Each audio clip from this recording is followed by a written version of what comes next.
रायगड, महाराष्ट्रासह देश विदेशातील ताज्या बातम्या पाहण्यासाठी मॅक्स इंडिया लाईव्ह चॅनलला सबस्क्राईब करा आणि बेल आयकॉन दाबायला विसरू नका.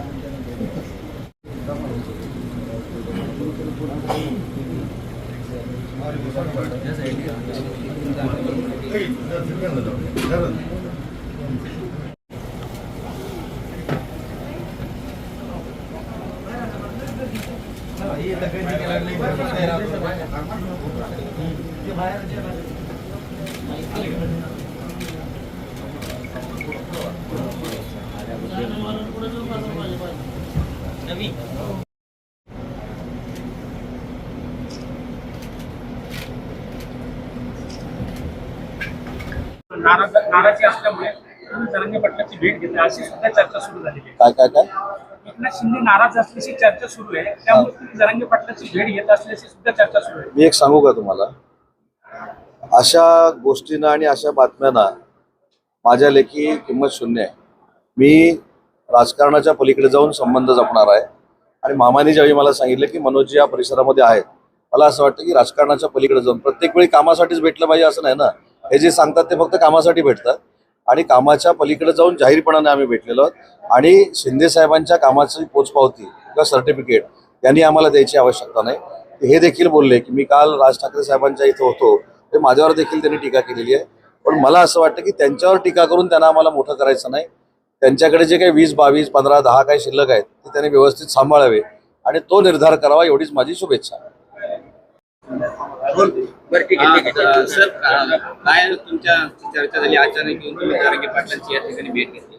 नाही, खरं आहे, मी अचानकच आलो. मी बीडच्या दौऱ्यावर होतो. बीडला आमच्या विभागाची उद्योग परिषद होती आणि खासदार संदीपान भुमरे साहेब देखील माझ्यासोबत होते.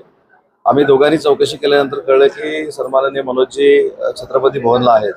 आणि मला असं वाटतं की काही राजकारणाच्या पलीकडेचे देखील संबंध असतात आणि त्या मैत्रीत्वाच्या भावनेपोटीच मी त्यांना भेटायला आलो. इथं आल्यानंतर मैत्रीपूर्वक जरी भेट असली तरी त्यांनी त्यांच्या मागण्या मला सांगितलेल्या आहेत. आणि 23 तारखेला मी असेन, उमरे मामा असतील, आमचे राजेंद्रजी असतील, आम्ही मुख्यमंत्री महोदयांशी बोलणार आहोत, आम्ही एकनाथ शिंदे साहेबांशी बोलणार आहोत. आणि उपोषण सोडवताना ज्या काही शासनानं काही गोष्टी सांगितलेल्या होत्या त्याचा पाठपुरावा आम्ही करणार आहोत. एवढेच विषय झाला. कुठेही बंद खोलीमध्ये चर्चा झाली नाही. जाहीरपणानं आम्ही बोललो आणि आता आम्ही तिघेही तुमच्यासमोर जाहीरपणानं बोलतोय.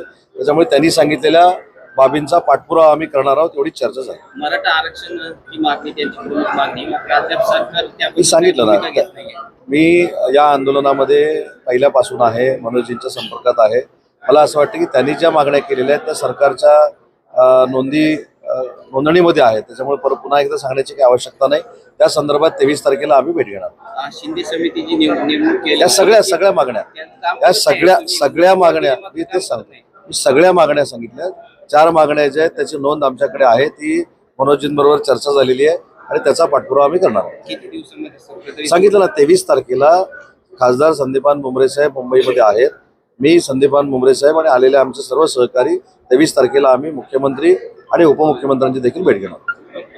आता उदय सामंत यांच्याशी चर्चा केलेली, त्यांनी तुमची येऊन भेट घेतलेली आहे. काय नेमकी चर्चा झाली तुम्ही त्या चर्चेवर समाधानी आहात? सगळ्यात प्रथम अगोदर ते छत्रपती भवनला सदिच्छा शुभेच्छा करून भेट द्यायसाठी आले होते. त्याबद्दल सामंत साहेबांचं, भुमरे मामाचं खूप खूप मनापासून अगोदर आभार मानतो. ते आले, पण आल्यावर त्याच्यानंतर माझं जे कार्य समाजासाठी उभं आहे ते मी अगोदर बोलणार. त्यामुळे ते जाता जाता त्यांना ती विनंती केली की गॅझेटियर 3ही लागू करू म्हणले होते तात्काळ. फडणवीस साहेबांनी त्यांचे प्रतिनिधी 30 जानेवारीला अंतर्वलीत पाठवून उपोषण सोडायला लावलं आणि केसेस पण पूर्ण मागं घेऊ हेही सांगितलं. त्यांनी शिंदे समिती काम करल असंही सांगितलं होतं. माझ्या मतानं शिंदे समिती काम करत नाही. काही अधिकारी महाराष्ट्रातले नोंदी सापडलेल्या असूनही देत नाहीत. काही अधिकारी नोंदीचं रेकॉर्ड शोधत नाहीये. हे 3 गंभीर प्रश्न आहेत.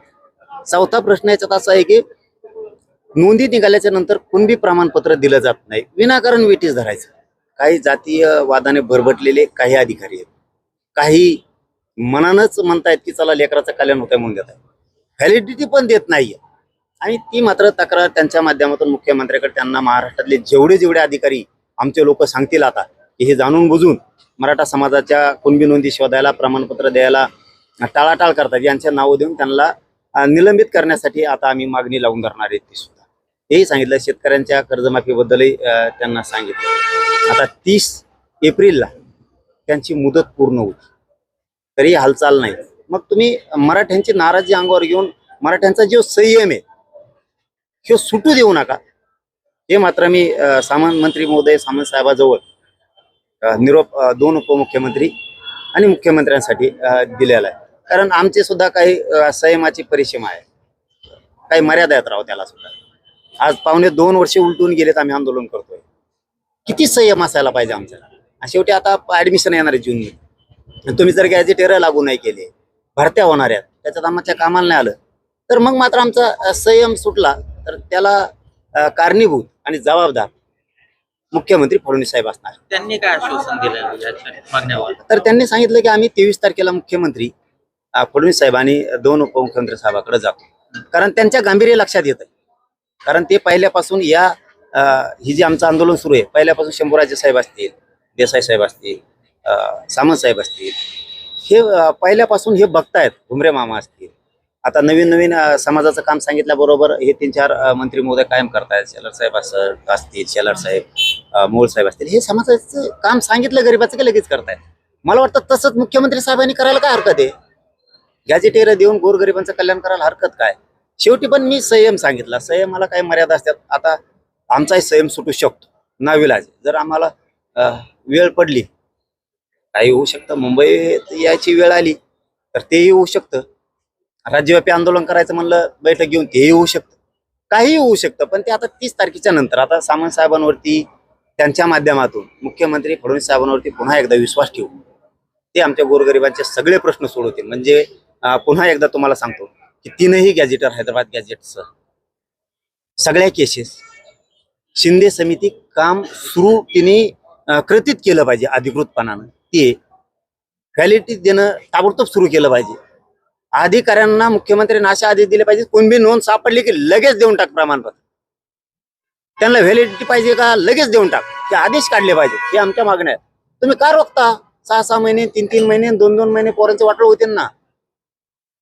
ते हे जे मूळ मागण्या आहेत ना, जे अधिकारी टाळाटाळ करते त्यांना निलंबित फडणवीस साहेबांनी केलं पाहिजे. आता वाट बघू आम्ही 30 तारखेपर्यंत. नाही केलं तर शेवटी मर्यादा आहेत आम्हाला सुद्धा. संयम किती धरावा हे मात्र फडणवीस साहेबाला सांगतो. फडणवीस साहेब, आम्ही संयम किती धरावा, समाजाने तरी संयम किती धरायचा. आमच्या पोरांचं जर वाटलंच होणार असलं तर आम्ही संयम आमचा ढळला तर तुमच्यामुळे ढळला जबाबदार तुम्ही. पाटील अशी सुद्धा चर्चा सुरू आहे. नाही, आता चर्चेचं मला नाही सांगायचं, पण माझं सगळं उघड असतं. कारण 7 करोड समाज आहे मराठा, लहान नाही. याला तर कोणाला डावलता येणार नाही, ना फडणवीसांना ना कोणाला. त्यांना मुख्यमंत्री मराठ्यांमुळेच मिळालेलं. त्यांनीच उलट मराठ्यांची बेमानी करू नये. परंतु त्या दृष्टिकोनातून सामंत साहेब नाही आलेले. ते इकडंच आले होते दौऱ्यावरती आणि त्यानिमित्ताने काही गोष्टीवर चर्चा झाली. पण असं नाही की ते पुढं त्यांचं आहे म्हणून ते खंबीर येतं. नेमक्या कोणत्या गोष्टीवर चर्चा झाली? नाही, ते तर उघडच केली. मी पहिल्यापासूनच मीडिया समोरच करतो रे बाबा. काही गोष्टीवर चर्चा झाली, कोणत्या गोष्टी? नाही, ह्या म्हणजे काही गोष्टीवरती म्हणजे आरक्षणाच्या. कारण मी मीडिया सोडून बोलतच नाही. शिंदे बोलतच सेनेचे नाही. किती लोक नाराज असले आणि तुम्हाला भेटले तरी तुम्ही समाजाच्याच प्रश्नाची चर्चा करणार? कोणाचे भेटले तरी, भाजपचे मंत्री भेटले तरी तीच चर्चा करतो, काँग्रेसचे भेटले तरी तेच करतो, बेआश्रमाचे भेटले तरी तेच करतो, शिवसेनेचे भेटले तरी तीच करतो, कोणाचेही भेटले तरी आपण चर्चा तीच करतो. कारण आपल्याला समाज सोडून दुसरं काही कळतच नाही. कारण ते निरोप घेऊन मात्र 23 तारखेपर्यंत गेलेत. या महाराष्ट्रातल्या समाजाला आनंद होईल, मिळेल असं काम सामंत साहेबांनी 2 उपमुख्यमंत्री आणि मुख्यमंत्री फडणवीस साहेबांच्या माध्यमातून करून मराठ्यांच्या सगळ्या मागण्या आटोव्यात, त्या सोडवाव्यात ही विनंती आहे. आणि सोडल्या तर खूप आनंदाचा दिवस आहे. नाही सोडल्या काय संकट उभा राहील मग मला नाही माहिती. होऊ दे, काय त्याला काय नावे लागते. धन्यवाद. ठीक आहे.